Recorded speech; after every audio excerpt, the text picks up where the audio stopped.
el día viernes 13 de junio. Prometo tener algo interesante. El día viernes 13 de junio. Sí, yo sé que tenía pensado publicar un video el día viernes, lo dije en el video anterior, lamentablemente. Ocurrieron cosas, sucesos ahí personales que me impidieron lamentablemente subir el video, pero oigan, les tengo un tema muy interesante hoy día. Vamos a hacer una pequeña introducción y vamos con el video. En plena Guerra Fría, un joven alemán con un nombre sacado de novelas de conspiraciones se adentró en las redes más secretas de Occidente.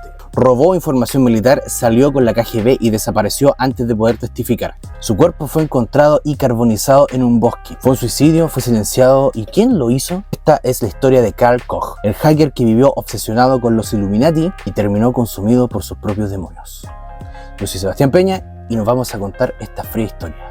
Karl Koch nació el 22 de julio de 1965 en Hannover, Alemania Occidental. Su infancia estuvo marcada por el dolor. Su madre murió de cáncer cuando él tenía 11 años. Su padre, alcohólico, se volvió cada vez más ausente, pero en medio del caos, Karl consiguió refugio en las estrellas.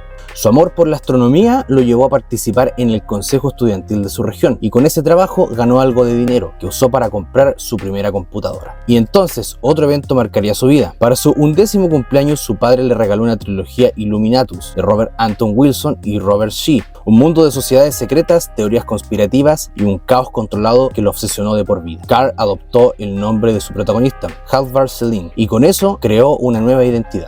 En 1984, con 19 años, su padre murió de un tumor cerebral, dejándole una herencia de 240.000 marcos alemanes. Con parte del dinero compró un Atari ST. Ese computador fue su entrada al submundo hacker.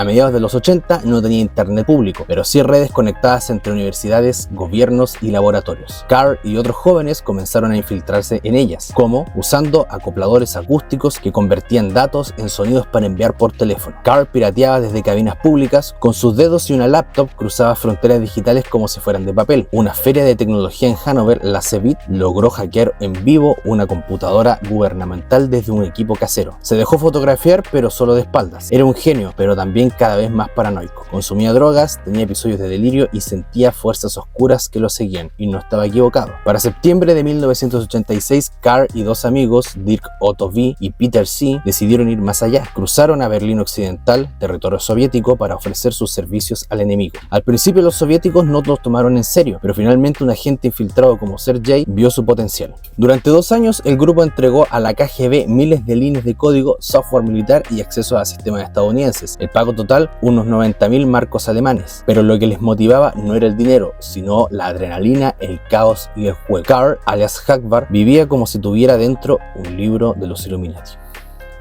La verdad,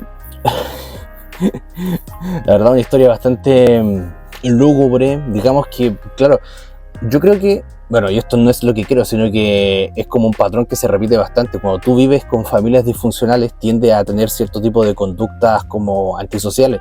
Esto se ha visto mucho en asesinos seriales y también en psicópatas. Pero al otro lado del mundo, en el laboratorio Lawrence Berkeley, un físico convertido en administrador de sistemas notó algo raro. Clifford Stoll investigaba un error contable de 75 centavos de dólar. Era una cifra ridícula, pero lo que descubrió fue enorme: una intrusión extranjera. Houston, tenemos un problema. Siguió las pistas por meses, estaba solo, no existía la ciberseguridad como hoy. Y entonces tendría una trampa: un archivo falso de gran tamaño titulado SDI-Net. Era supuestamente información confidencial sobre la iniciativa de defensa estratégica, el programa espacial antimisiles de Ronald Reagan. Los hackers alemanes picaron y gracias al tamaño del archivo, Stoll tuvo tiempo suficiente para rastrear la ubicación. La conexión venía desde Alemania Occidental. Gracias a él, las autoridades alemanas iniciaron la investigación que culminaría en una de las operaciones policiales más grandes contra el espionaje digital. Toda esta historia fue documentada por el propio Stoll en su libro de 1989, The Cuckoo's Egg, traducido como El huevo del cuco, un clásico de la literatura Hacker, donde el epílogo está dedicado a Carl Koch, con tristeza y respeto. En marzo del 89, la televisión alemana ARD emitió un documental titulado Espías orientales en redes informáticas occidentales. Ese mismo día, la policía ejecutó una operación nacional. Fueron arrestados Carl,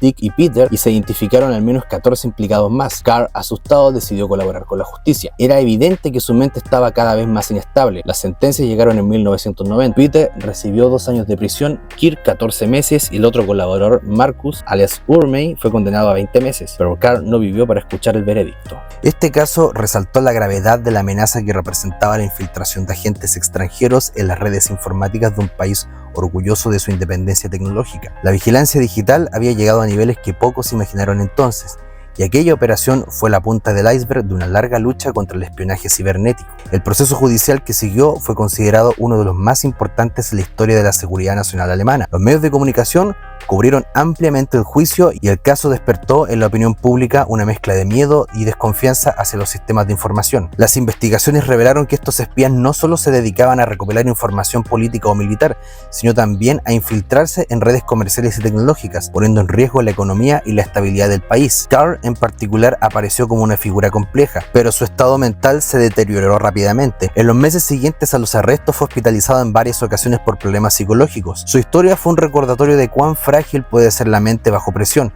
y de los extremos caminos que a veces recorren quienes se ven atrapados por la red de espionaje. Por otro lado, las ramificaciones de este caso se extendieron más allá de las sentencias judiciales. Se llevaron a cabo profundas reformas en la política de ciberseguridad del país, se invirtió en nuevas tecnologías y en la capacitación de personal especializados en la detección y prevención de instrucciones cibernéticas. Además, este caso sirvió como ejemplo para otros países, alertando sobre la vulnerabilidad de sus propias redes y la necesidad de fortalecer la cooperación internacional en materia de lucha contra el espionaje en la era digital. Al mismo tiempo, alimentó debates sobre los límites de la vigilancia estatal y la protección de la privacidad de los ciudadanos, temas que siguen siendo relevantes hoy en día. En los posteriores años, la historia de estos hackers y espías orientales quedó grabada en la memoria colectiva como un episodio paradigmático en la lucha digital. A través de los libros, documentales y análisis académicos, se estudió cómo la tecnología se convirtió en un campo de batalla donde la información es poder, donde la moralidad y la legalidad a menudo se enfrentan en un delicado equilibrio. Este caso dejó lecciones muy importantes para las generaciones futuras, que aprenderán a entender mejor los peligros y beneficios del mundo digital. El espionaje cibernético se convirtió en una de las mayores amenazas de la era moderna, y las historias de personajes como Carl, Dick y Peter continúan sirviendo como advertencia y ejemplo de los riesgos asociados a la infiltración de redes informáticas de alto nivel. Podemos decir que este personaje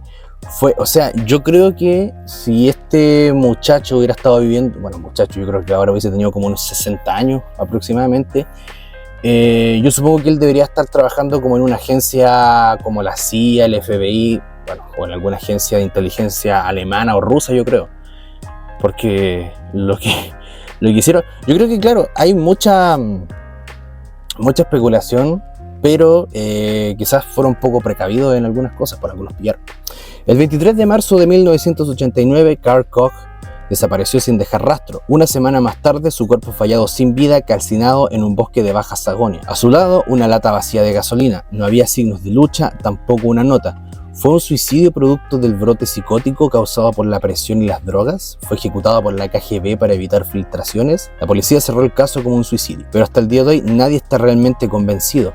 Stoll escribió en el epílogo de su libro La trágica muerte de Carl Koch: me ha conmocionado profundamente. Yo no quería matar a nadie. Carl Koch fue un visionario, un pionero del hacking y al mismo tiempo un alma atormentada. Vivió atrapado entre la realidad y la conspiración, entre la genialidad, la técnica y la fragilidad mental.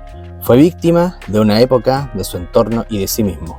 Hoy su historia es un eco de advertencia, una señal de lo que ocurre cuando el conocimiento, la obsesión y el poder caen en manos inestables. ¿Fue Jabbar Selim un personaje de ficción? ¿O fue Carl Koch el primero en encarnarlo de verdad? La verdad, para cerrar un poco, yo considero que... Oye, se mueve un poco el titular.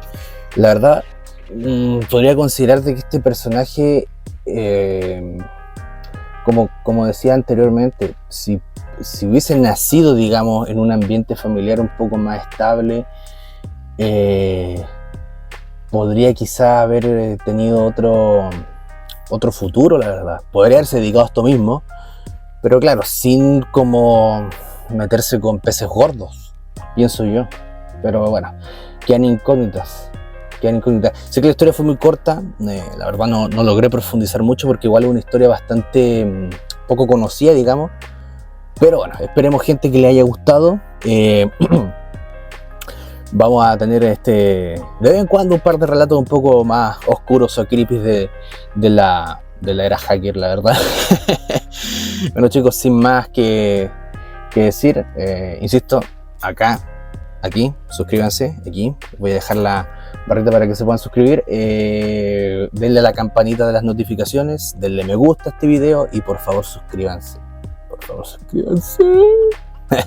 Bueno chicos, termino el video, nos vamos, yo soy Sebastián Peña y agradecido.